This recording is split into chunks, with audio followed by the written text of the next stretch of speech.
On December 15th, 2017, VidMe shut down its stores for good.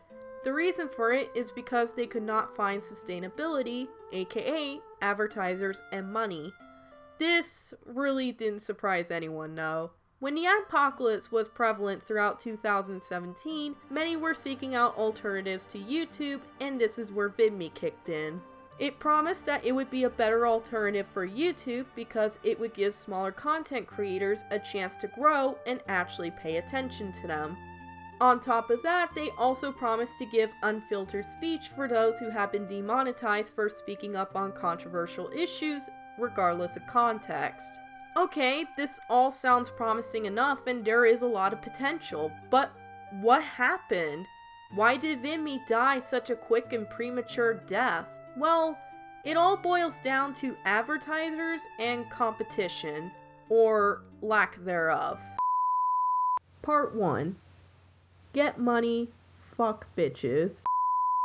For starters, video sharing websites are notoriously expensive to run and maintain. Video files are very big, and making said videos available globally is expensive. Unless if you have the deep pockets that YouTube has, you're going nowhere.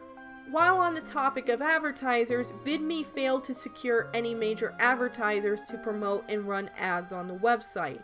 This isn't too surprising since, number 1, VidMe was a relatively new website that had little to offer compared to its big brother, and number 2, advertisers are skittish about where their ads are being placed on.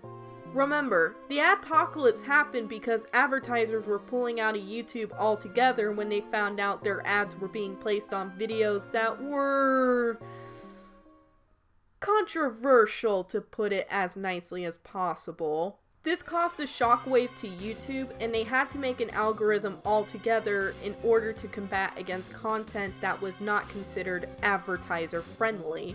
Their method was to primarily use bots to tag certain words on keywords, titles, and even captioning to determine whether or not they would be monetized. And then they released new guidelines for YouTubers to follow in order to make their content more advertiser friendly and to prevent demonetization. I don't think I have to tell you how well that went. Part 2. Man versus Machine. There are pros and cons to using bots and humans to flag content. Bots are a lot easier to use, and on top of that, you don't have to worry about paying them. But the big problem with bots is that they don't understand concepts like context, which is crucial when it comes to videos. They only see the word and proceed to flag the video as potentially inappropriate and demonetize it. Context be damned.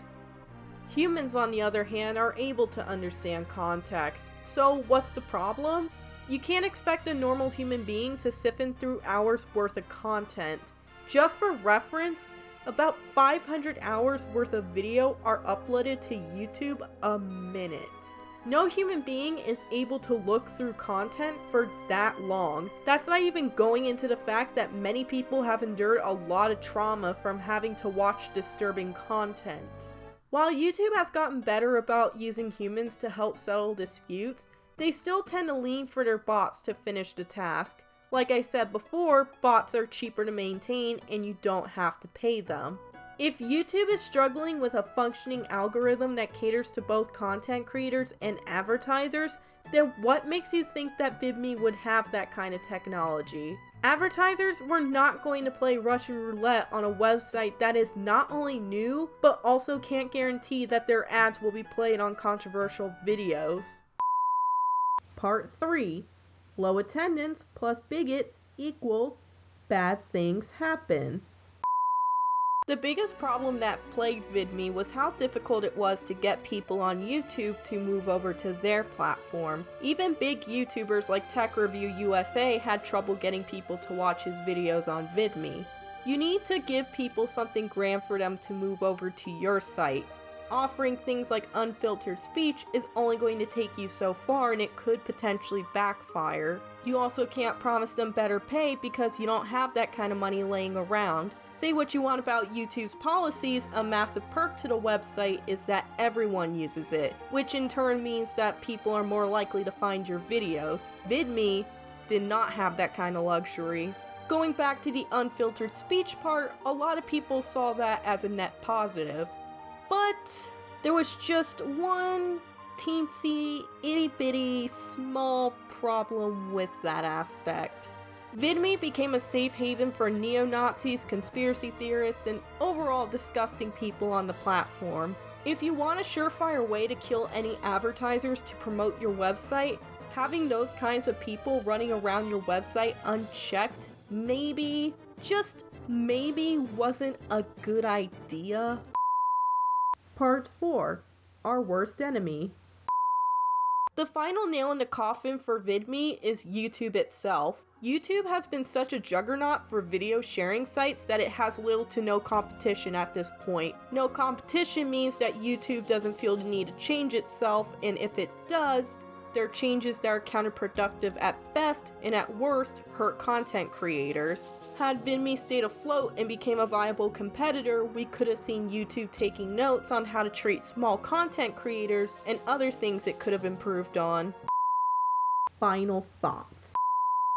There's quite a few things we can learn from VidMe. If you are an alternative to any big social media site like YouTube or Twitter, you need to offer something substantial for people to migrate to your platform. On top of appeasing content creators, you also have to cater to advertisers as they're the ones with the pocketbook. Offering things like unfiltered speech isn't going to do much and it may hurt you in the long run. And most importantly, you need to have money. A lot of it. It seems as though a lot of people have given up on the prospect of making an alternative to YouTube, as really, there's no point. Why move somewhere else when you have the most viable tool possible? What's that? You don't want to deal with the constant demands of YouTube and having to deal with the ever-present threat of quote-unquote censorship? Yeah, and tell me how you're gonna be making money doing that. God bless capitalism.